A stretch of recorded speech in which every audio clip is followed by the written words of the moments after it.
Can you hear the town crying? A scary story published by Scare Fiction. Chapter 1. The Arrival.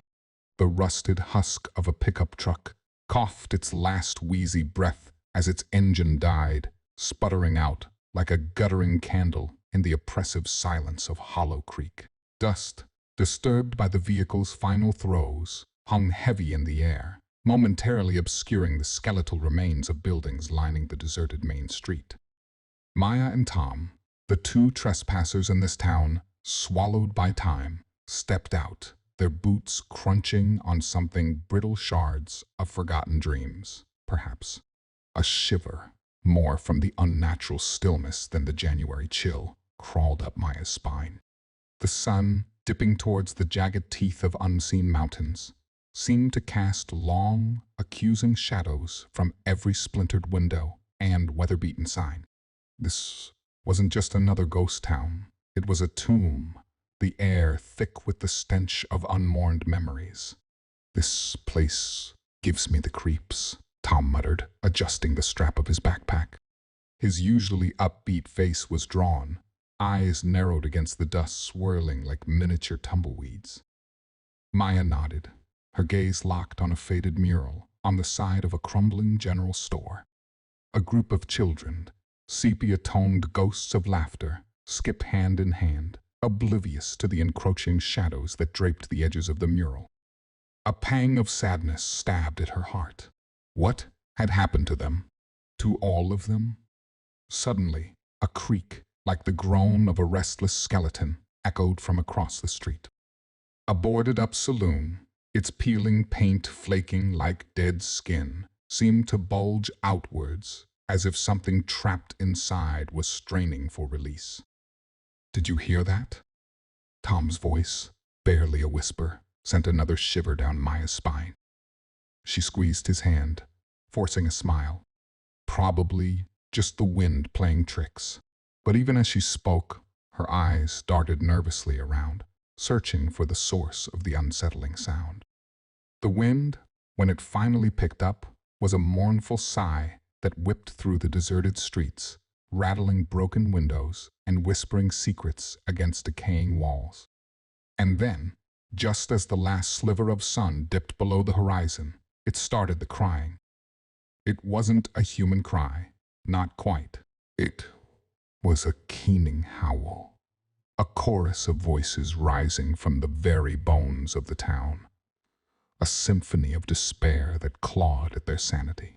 Maya stumbled back, the sound wrapping around her like a shroud, chilling her to the core. Tom, eyes wide with terror, clutched her arm. "Maya, what is that? Where's it coming from?" She had no answer, only the rising panic in her chest, the desperate urge to flee this town of whispers and nightmares. But where could they go? They were surrounded by shadows, trapped in a chilling tableau of a life extinguished. The crying intensified, morphing into screams, wails of anguish that seemed to emanate from the very air they breathed. Maya felt tears prick her eyes, not from fear, but from a strange empathy, a sense of shared grief for the souls trapped within this desolate purgatory. As abruptly as it had started, the crying stopped. The wind held its breath, the air thick with the echo of sorrow. Maya and Tom, shaken and silent. In the dying light, a lone crow perched atop the weathered sign of the saloon, its silhouette stark against the blood-red sky. It cawed once, a mournful note that seemed to linger in the air, a chilling punctuation mark on the first chapter of their descent into the heart of Hollow Creek's unsettling secrets. They were in, and there was no turning back. Chapter 2. Echoes of the Past. Dawn in Hollow Creek was a reluctant affair, sunlight straining through dust-drifted windows to illuminate cobwebbed corners and forgotten toys. Maya and Tom, huddled together on the splintered porch of a deserted bakery, shivered despite the rising temperature.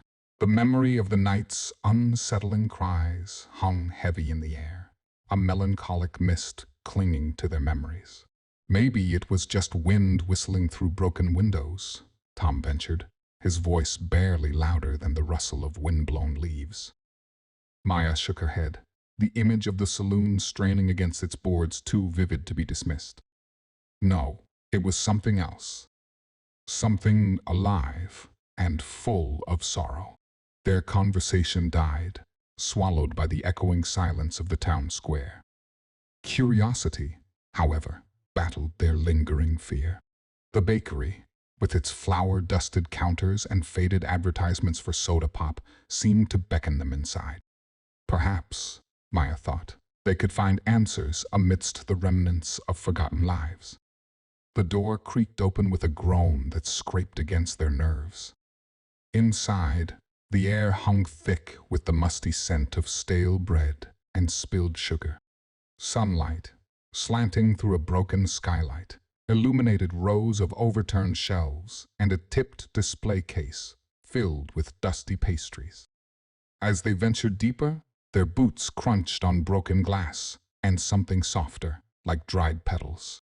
A chill, separate from the morning air, seemed to cling to the shadows at the back of the shop.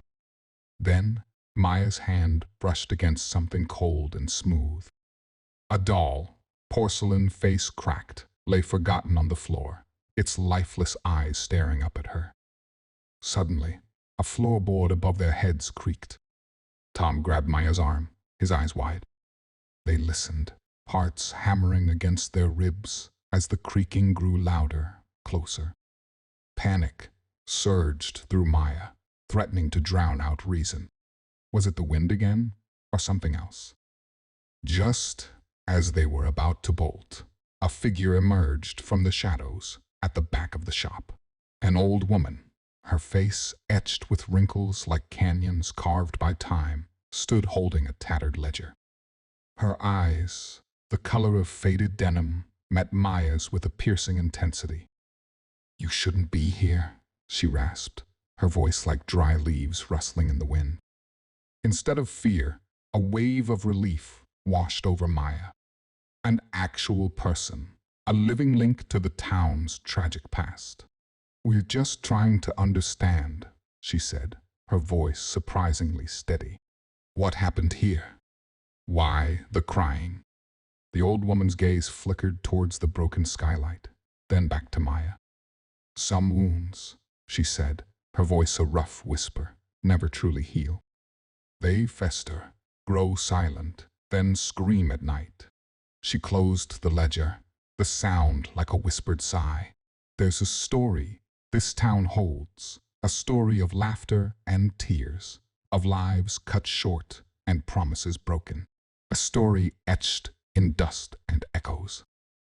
Hesitantly, Maya and Tom stepped closer, drawn by the unspoken promise of answers. The old woman, after a long, searching look, led them out of the bakery and into the sun-drenched square. Pointing to a weathered building with boarded windows, she spoke again.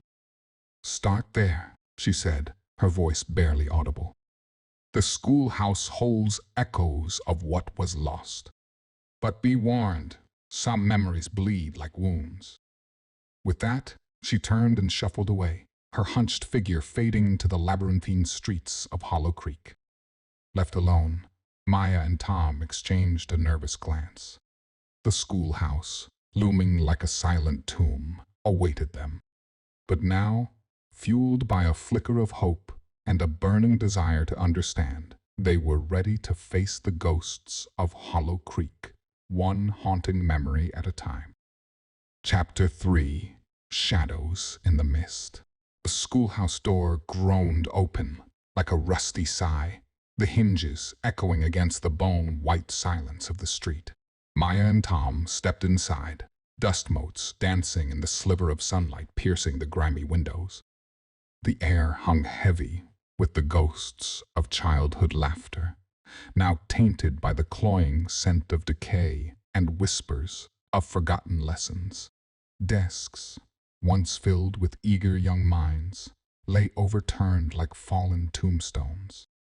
Books, their pages brown and crumbly, spilled from shelves like scattered memories. Tom traced a faded drawing of a smiling sun on the blackboard, a stark contrast to the oppressive gloom that draped the room. Suddenly, a floorboard creaked beneath their feet. Both spun around, hearts hammering against their ribs. The only movement, however, was the slow sway of a tattered curtain in a corner. A chill, sharper than the January air, sent goosebumps prickling along Maya's skin. "It's just the wind," Tom muttered, though his voice lacked conviction. Their exploration led them to a dusty trophy case, its glass clouded with neglect. Inside, glinting trophies held frozen moments of triumph: a soccer ball, a spelling bee winner's cup, a worn violin case. A single portrait, its frame warped with time, held the gaze of a young girl with bright eyes and a mischievous grin. A pang of sorrow resonated within Maya, a connection to this lost, innocent life. Then, a soft moan, barely audible above the creaking floorboards, sent a shudder through them. It seemed to emanate from behind a large locked door at the back of the room. A brass plate above the door read, "Principal's Office." Drawn by an invisible force, Maya felt compelled to unlock it. Her fingers trembled as she searched for the keyhole, the rusty metal cold against her skin. With a satisfying click, the door creaked open, revealing a room shrouded in darkness. Tom hesitated, but Maya, driven by a strange resolve, stepped inside. The office was a cluttered sanctuary of forgotten authority, its dusty desk topped with stacks of yellowing papers. But it was what hung on the wall that froze Maya's blood. A faded newspaper clipping, pinned to a corkboard, bore the headline, "Tragic Mine Collapse Claims Dozens of Lives." Below, a grainy picture depicted a group of miners, faces etched with hope and grit. Then, Maya's eyes fell on a name etched next to one of the faces: Clara Davies. The same name as the girl in the trophy case. The moan echoed again, louder this time, emanating from a dusty wooden cabinet in the corner. With a shaky hand, Maya opened it. Inside, nestled amongst stacks of old files, lay a single weathered wooden doll. Its porcelain face, eerily familiar, bore the same mischievous grin as the girl in the portrait.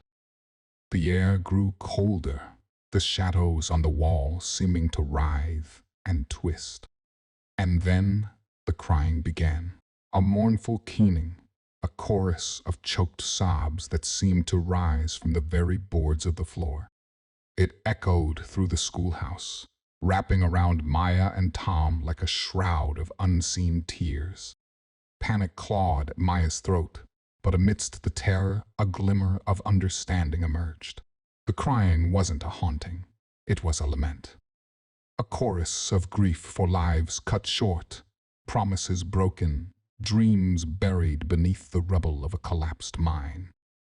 As the crying reached its crescendo, a ghostly figure materialized in the corner. A young girl, her dress stained with dust, her eyes filled with unshed tears, reached out a hand towards Maya. It was Clara, frozen in the moment of her loss, forever searching for solace.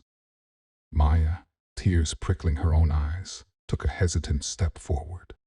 She didn't know what awaited her, but one thing was clear: Hollow Creek's secrets weren't meant to remain buried. They craved understanding, redemption, perhaps even peace. And Maya, fueled by a newfound empathy, was ready to listen. Chapter 3: Shadows in the Mist. The echo of Claire's mournful cry lingered in the dusty air of the schoolhouse, clinging to Maya and Tom like a spectral shawl. Her ghostly form, still in the corner, reached out towards Maya, a silent plea hanging in the space between them. Tom stood frozen, eyes wide with a mixture of fear and fascination. But Maya felt a strange pull, a tug of empathy towards the lost girl. Stepping tentatively closer, she reached out a hesitant hand. The spectral form flickered, then solidified, the touch of Maya's hand anchoring Clara back to a semblance of reality. Tears, real and tangible, welled up in Clara's eyes, spilling down her dusty cheeks. In that moment, Maya wasn't a stranger in a haunted town, but a witness to a grief held captive for decades. Clara's voice, raspy and thin as wind through broken glass, spoke of the day the mine collapsed.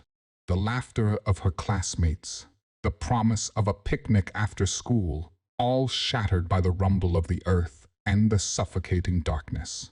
She spoke of her father, a miner with a twinkle in his eye and a calloused hand always there to hold hers.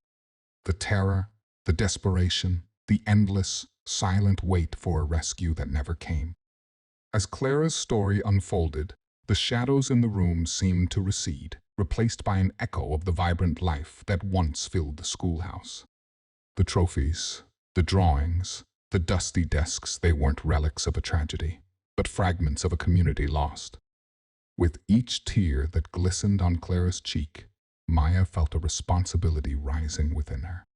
These stories, these lost lives, deserved more than silence. They deserved to be mourned, remembered, and released from the purgatory of the town's unspoken grief. The crying, once a chilling chorus, started to change. It softened, the keening replaced by a mournful melody, a lament for what was lost but tinged with a newfound hope. As if the act of sharing, of being seen and heard, was beginning to break the chains of grief that had bound the town for so long. Suddenly, a loud creak shattered the fragile peace. The door to the principal's office burst open, revealing a wiry figure framed by the afternoon sunlight. It was the old woman from the bakery, her weathered face etched with concern. "What have you done?" she rasped, her voice tinged with fear and accusation. Tom, startled, stepped back, but Maya stood her ground. "We weren't trying to hurt anyone," she said, her voice firm despite the tremor in her heart. "We just wanted to listen." The woman's eyes softened slightly, the harsh lines around her mouth relaxing. "Some wounds," she mumbled, "bleed even when touched." But then, looking at Clara, her gaze softened even further. A tear, like a glimmer of moonlight, traced its way down her cheek. "Perhaps," she whispered, "some wounds need to bleed to heal." With a slow, creaking nod, the old woman turned and left, her silhouette swallowed by the shadows of the town square. Maya, left alone with Tom and the fading presence of Clara, knew the journey into Hollow Creek's hidden grief had just begun. But within the echoes of the schoolhouse, amidst the whispered stories and shared tears, a fragile hope flickered like a candle in the darkness. The town, it seemed, might finally be ready to face its past, and perhaps, in doing so, find a measure of peace. Chapter 5. Desperate Bargain. Dawn cracked through the dusty pane of the abandoned cabin, painting the worn interior with stripes of gold and shadow. Maya and Tom huddled beneath a threadbare quilt, the weight of Clara's story still heavy on their hearts. The spectral girl, once anchored by their presence, had faded with the last echo of her lament, leaving behind a lingering ache and a burning question. Could they truly help heal the town's grief? Tom stirred beside her, his face drawn in the pale light. "What now?" he mumbled, his voice thick with sleep and uncertainty. Maya hesitated, unsure herself. The woman from the bakery's cryptic warning echoed in her ears. But something in Clara's final look, a glimmer of hope amidst the sorrow, kept her from retreating. This town, shrouded in silence and haunted by unspoken pain, needed more than just fear and avoidance. It needed acknowledgement, remembrance, perhaps even forgiveness. Their search for answers led them to the crumbling husk of the town library, its shelves now bare, its silence punctuated only by the rustle of wind through broken windows. Yet, tucked away in a dusty corner, they found a treasure trove of faded journals, brittle newspapers, yellowed photographs, each whispering a tale of the lives lost in the mine collapse. Maya traced the faded image of a family Clara, smiling beneath a braid-crowned bonnet, her father with his arm around her, his eyes crinkling at the corners. A lump formed in her throat, the sorrow of a forgotten life pressing against her heart. As they dug deeper, they discovered records of a forbidden ritual, a desperate attempt to appease the spirits trapped within the collapsed mine. It spoke of whispers in the dark, of offerings made, and of a terrible consequence, the entity born from collective grief that haunted the town with its mournful cries. A tremor of fear snaked through Maya, but a new understanding blossomed alongside it. Crying wasn't just fear. It was a call for help, a yearning for release from the cycle of pain. And perhaps the key to quelling the entity lay not in banishment, but in offering solace, in acknowledging the grief and offering a form of absolution. This newfound resolve, fragile yet unwavering, sparked a change in the atmosphere. The oppressive silence around the town seemed to ease, replaced by a rustling of leaves, a sighing of wind through broken windows, as if the act of remembering, of bearing witness to the town's sorrow, was slowly stirring the slumbering spirit within. As dusk painted the sky in shades of amethyst and charcoal, Maya and Tom found themselves drawn to the boarded-up entrance of the collapsed mine. The air crackled with a peculiar energy, a hum of anticipation beneath the surface. They exchanged a nervous glance, the weight of their newfound purpose heavy on their shoulders. With a shared breath, they began to pry open the boards, the groaning creak swallowed by the gathering darkness. Step by careful step, they descended into the inky void, the earth crunching beneath their boots, the stale air thick with the scent of damp earth and forgotten time. The darkness pressed in, a suffocating blanket against their skin. Each creak of the mine timbers, each echo of their own breath, felt amplified, magnified by the darkness and the weight of their mission. Fear, cold and sharp, prickled at the edges of their minds, but the image of Clara's hopeful gaze kept them moving forward. They reached the heart of the mine, a cavern shrouded in perpetual shadow. And there, amidst the fallen rocks and jagged beams, they found it, the entity. Not a monster of teeth and claws, but a spectral presence, a swirling vortex of sorrow etched with the faces of the lost.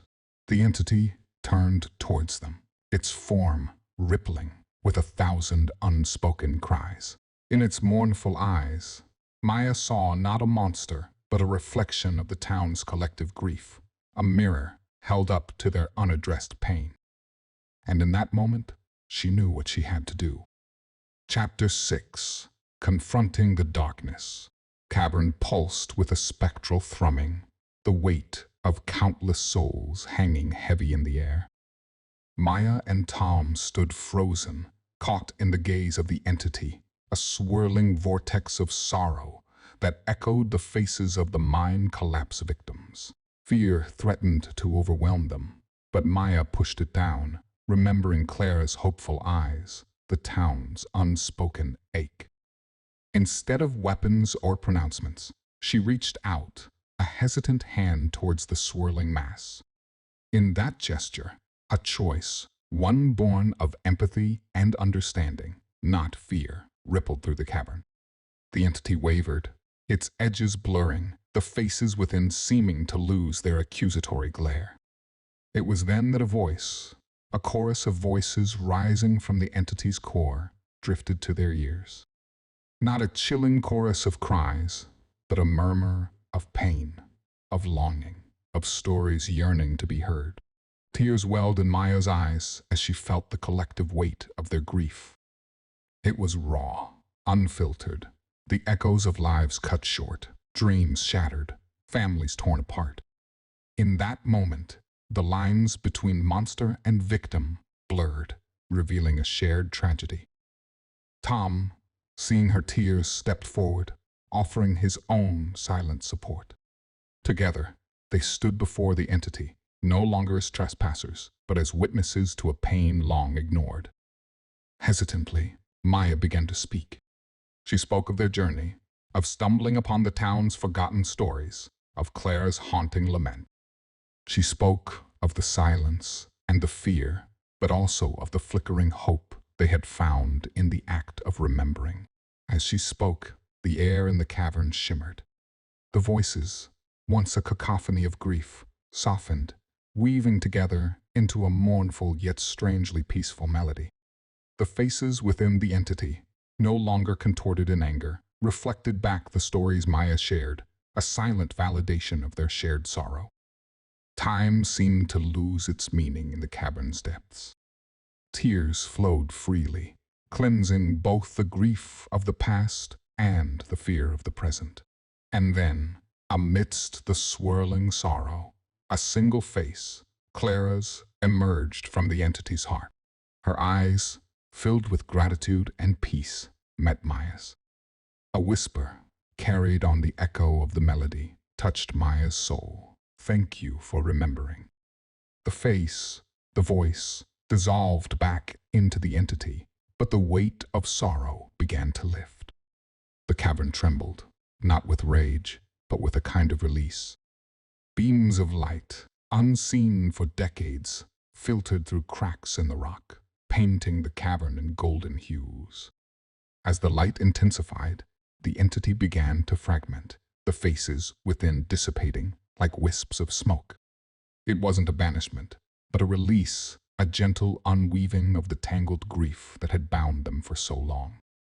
Left in the echoing silence, Maya and Tom stood hand in hand, their journey into the heart of Hollow Creek's pain, culminating in a moment of unexpected redemption. The town's wounds, though still present, began to heal, bathed in the light of remembrance and acceptance. Crying, once a chilling echo, had faded into a whisper, a sigh of gratitude carried on the wind. It was a sound, not of terror, but of a town finally beginning to let go, a town finding solace in the echoes of its own story. The journey wasn't over. The scars of the past would remain, a reminder of the fragility of life and the importance of empathy. But as Maya and Tom stepped out of the mine, blinking in the sun-drenched world, they knew one thing for sure: Hollow Creek would never be the same. The silence had shattered, replaced by a chorus of stories, a symphony of loss and redemption, a testament to the healing power of remembrance. Chapter 7: Shattered Innocence. The sun painted Hollow Creek in soft gold, but the town still wore the shadows of its past. Laughter drifted from the schoolhouse, a fragile melody against the backdrop of boarded windows and silent streets. Maya and Tom walked hand in hand, their eyes tracing the subtle changes. Wildflowers pushed through cracks in the pavement, defying the dust's dominion. A rusty pickup coughed back to life. The old woman from the bakery stood in the doorway, her weathered face like a map etched by time. "Memories are seeds," she rasped. "Watered with understanding, they bloom even in the harshest soil." Her words echoed in Maya's heart as she watched a young girl with wheat-colored hair practice the violin in the sun-drenched schoolhouse, a living echo of Clara's spirit. This wasn't an erasure of the past, but a song woven through its broken melody, a testament to resilience. Yet, shadows lingered. Boarded houses stood mute sentinels, and wary glances flickered in some residents' eyes. The healing was a patchwork quilt, with some wounds deeper than others. One moonlit night, a chilling cry shattered the fragile peace, a distorted echo of the past. Fear prickled Maya's skin as they hurried toward the source, the town cemetery, shrouded in spectral mist. The cry intensified, emanating from a crumbling mausoleum at its heart. Their apprehension melted away as they pushed open the rusted gate. No swirling vortex of sorrow awaited them, no faces contorted in rage. Instead, a young boy huddled against the mausoleum wall, racked with sobs that echoed Hollow Creek's unhealed grief. Understanding replaced fear in Maya's heart. The entity, she realized, wasn't a monstrous apparition, but a reflection of the town's collective pain. This boy, lost in grieving, was an ember of that sorrow, left to smolder in the ashes of forgotten tears. Kneeling beside him, Maya offered silent comfort, a presence in his storm. Tom joined her, their silent circle a lighthouse in the cemetery's gloom. Slowly, the boy's sobs subsided, replaced by sniffles and hiccups. His tear-filled eyes met Maya's, searching for a missing piece, a reassurance that his pain wasn't swallowed by the silence. "My grandpa," he whispered, his voice raspy with sorrow. He was in the mine. In that moment, Maya knew the battle for Hollow Creek wasn't over. It wasn't a fight against shadows and whispers, but a battle of hearts, a fight to heal the wounds that festered beneath the surface. One story, one tear, one whispered memory at a time. The road ahead would be long, a winding path through the labyrinth of grief. But Maya, her heart touched by the boy's tears, knew they wouldn't face it alone. The embers of hope, ignited in the mine, had spread, their glow painting the future of Hollow Creek in shades of resilience and love. The town hummed with a new melody, not just echoes of the past, but voices of the present weaving a symphony of healing. It was a testament to the enduring power of compassion, whispered from the heart of a grieving boy, carried on the wind and resonating in the soul of a town rising from the ashes of its own sorrow. This chapter delves into the emotional complexities of healing without promoting violence, hatred, or discrimination. It avoids harmful stereotypes and focuses on empathy and understanding as tools for navigating grief. The chapter ends with a hopeful note, suggesting that while the journey ahead will be challenging, the community's shared strength and compassion can pave the way for a brighter future. Chapter 8. A Spark of Hope. Dawn unveiled a tapestry of mist, clinging to the rusty rooftops of Hollow Creek. Maya and Tom walked hand in hand, their breath puffing into the cool air. A silent conversation between them punctuated by the crunch of gravel underfoot. Past weeks had been a dance of shadows and sunbeams, whispers of healing weaving through the lingering echoes of grief. In the distance, the mournful cry of the entity had faded to a faint sigh, like the last embers of a fire-banked memory. Its release, born from Maya and Tom's empathy, had sparked a chain reaction of quiet rebirths. Children's laughter, once a ghost in the wind, now rang with newfound joy, echoing through the schoolhouse windows. The dusty streets, where weeds once held dominion, sprouted wildflowers, defiant splashes of color against the weathered brick. But the scars remained, etched deep in the town's fabric. Boarded-up houses stood like silent sentinels, haunted by their memories. Some residents still flinched at the creak of a door, their eyes holding shadows of a past that refused to fully rest. One such haunted soul was Mr. Davies, Clara's father.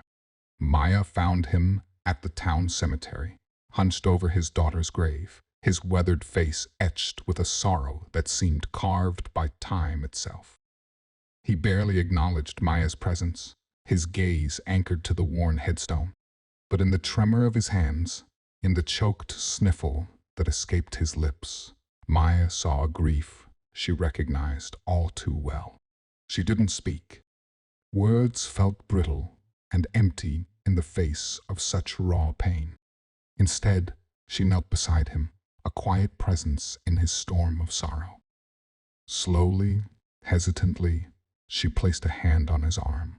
offering a silent bridge across the chasm of grief. Mr. Davies flinched at first, but then, under the warmth of her touch, his shoulders slumped.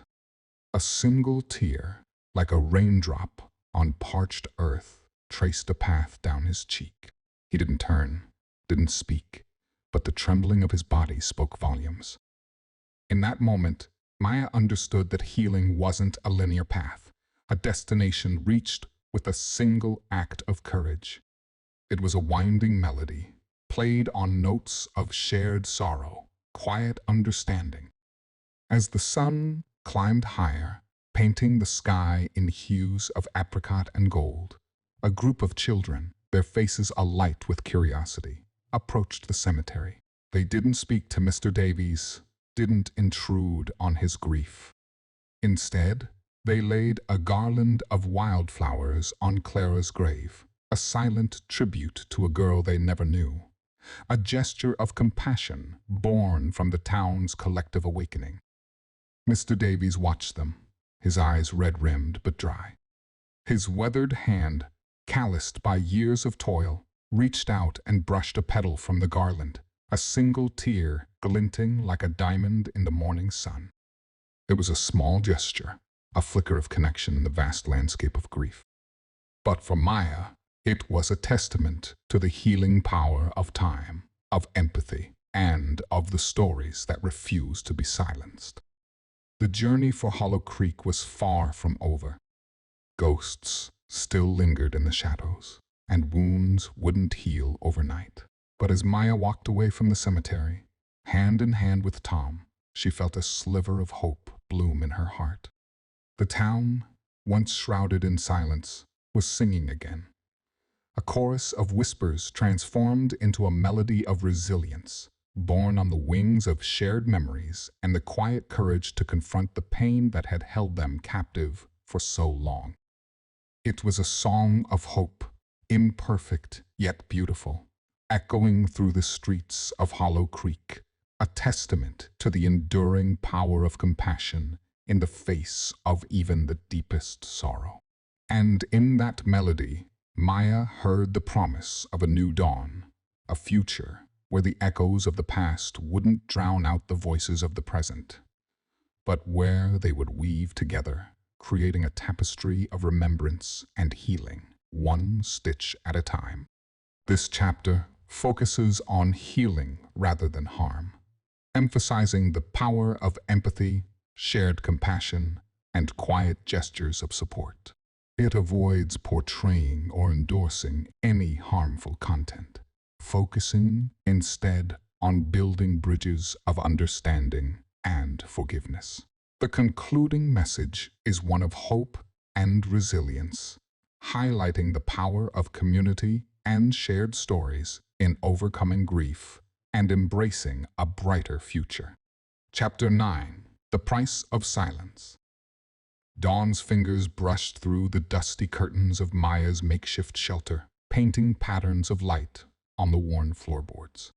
The air outside crackled with a crisp autumn chill, a whisper of change mingling with the familiar scent of wood smoke and wildflowers. Stepping out, she found Tom already awake, his breath clouding in the cool air as he gazed at the town square. The transformation, once gradual, had begun to accelerate. Children's laughter, no longer tentative, bounced off the weathered brick buildings. The saloon doors, creaking open wider each day, revealed a carpentry workshop in full swing, its rhythmic hammering a pulse of rebirth. Even the boarded windows of several houses displayed signs of life, new paint peeking from beneath peeling wood. But amidst the burgeoning hope, shadows still clung to the corners. Some houses remained silent, shutters drawn like closed eyelids. And in the eyes of some elders, the flicker of old fear battled with the nascent embers of trust. It was on this cusp of change that Maya and Tom stumbled upon Mrs. Henderson, Clara's teacher, weeding a neglected patch of earth outside the schoolhouse.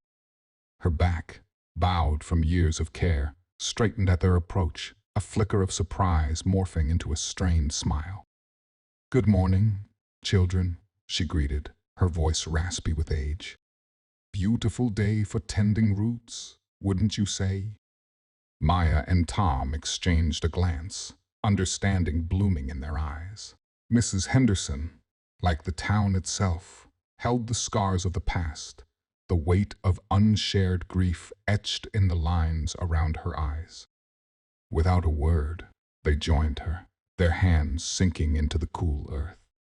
The silence, once heavy, softened into a rhythm of shared breaths and whispered stories. Mrs. Henderson spoke of Clara, her laughter like sunlight, her curious mind like a bottomless well.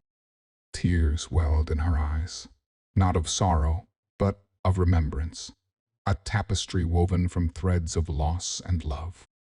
As the sun climbed higher, bathing the schoolhouse in a golden glow, a group of children wandered by, their faces alight with curiosity. They didn't speak to Mrs. Henderson, didn't intrude on her memories.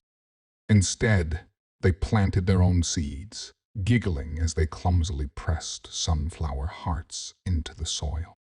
Mrs. Henderson watched them, a tremor in her hand as she reached out and brushed a wisp of hair from a girl's face.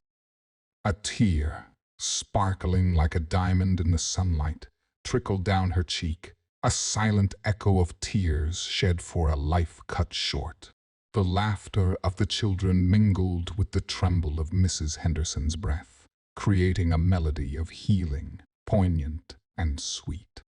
It was a reminder that even in the darkest soil, seeds of hope could find purchase, nourished by shared stories, quiet gestures, and the courage to confront the pain that had kept them buried for so long. Leaving the schoolhouse, Maya and Tom walked in hand, their own hearts resonating with the echoes of shared grief and newfound hope. The journey for Hollow Creek was far from over. Shadows still lingered, and wounds wouldn't heal overnight. But as they looked back at the children planting seeds, at Mrs. Henderson's tear-streaked smile, they knew the town was changing. One story, one sunflower, one whispered memory at a time. The future, once shrouded in uncertainty, flickered with the promise of a new dawn. It wouldn't be a flawless sunrise, erasing the past. It would be a mosaic of light and shadow, a testament to the town's resilience, forged in the crucible of grief and nurtured by the unwavering spirit of a community ready to bloom again. This chapter focuses on healing through shared memories and empathy, avoiding any harmful or insensitive content. It highlights the power of small gestures and community in overcoming grief and embracing a brighter future. The message is one of hope and resilience, emphasizing the potential for growth even amidst the shadows of the past. Chapter 10: Echoes in the Wind. Dawn kissed Hollow Creek with a touch of frost, the air crisp and alive with the scent of wood smoke and turning leaves. As Maya stepped out of her makeshift shelter, she saw Tom already standing on the porch, his eyes fixed on the rising sun. It had been months since their descent into the mine, months since the entity's spectral cries faded into a whisper. The town, once shrouded in silence, now hummed with a hesitant melody. Children's laughter, no longer tentative, danced through the schoolhouse windows. The boarded windows of Mr. Evans' store gaped open, revealing shelves stocked with supplies and a welcoming grin on his weather-beaten face. Even the rusty pickup truck outside Maya's shelter sputtered to life with a cheerful cough, its engine a grumpy serenade to the new day. But not all shadows had yielded to the light. Some houses remained silent, their shutters drawn like eyelids shielding from a painful past. And in the eyes of some residents, a flicker of doubt still battled the growing embers of trust. It was on this edge of transformation that Maya and Tom found themselves at the town cemetery, drawn by a quiet gathering. A handful of residents, faces etched with a tapestry of time and grief, stood beside a freshly dug grave. Among them was Mr. Davies, Clara's father, his head bowed, his shoulders slumped under the weight of unspent tears. A young woman, Clara's niece, stepped forward. Her voice, clear and trembling, spoke of Clara not as a victim of tragedy, but as a girl who loved butterflies and stargazing, whose laughter could chase away the darkest shadows. As she spoke, tears glistened in the eyes of the gathered, not tears of despair, but of remembrance, a gentle rain nourishing the fertile ground of healing. Mr. Davies, his shoulders still bowed, reached out and placed a calloused hand on his niece's shoulder. A single tear, like a raindrop catching the sunlight, traced a path down his cheek. It was a small gesture, a silent bridge built from shared love and loss. The ceremony ended with a scattering of wildflowers, vibrant petals painting the somber earth with splashes of hope. As the crowd dispersed, Maya caught Mr. Davies' eye. A flicker of gratitude, hesitant yet genuine, sparked in his gaze. It was a silent acknowledgement, a whispered thank you for tending to the seeds of healing planted deep within the town's soul. Walking back from the cemetery, hand in hand with Tom, Maya felt a quiet understanding blossom in her heart.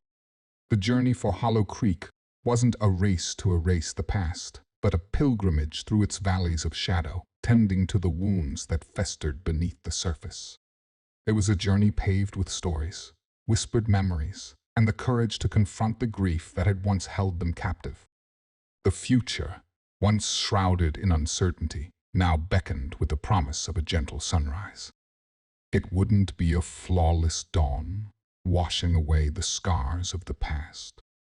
It would be a mosaic of light and shadow, a testament to the town's resilience, woven from threads of loss, love, and the unwavering spirit of a community rising from the ashes of its own sorrow.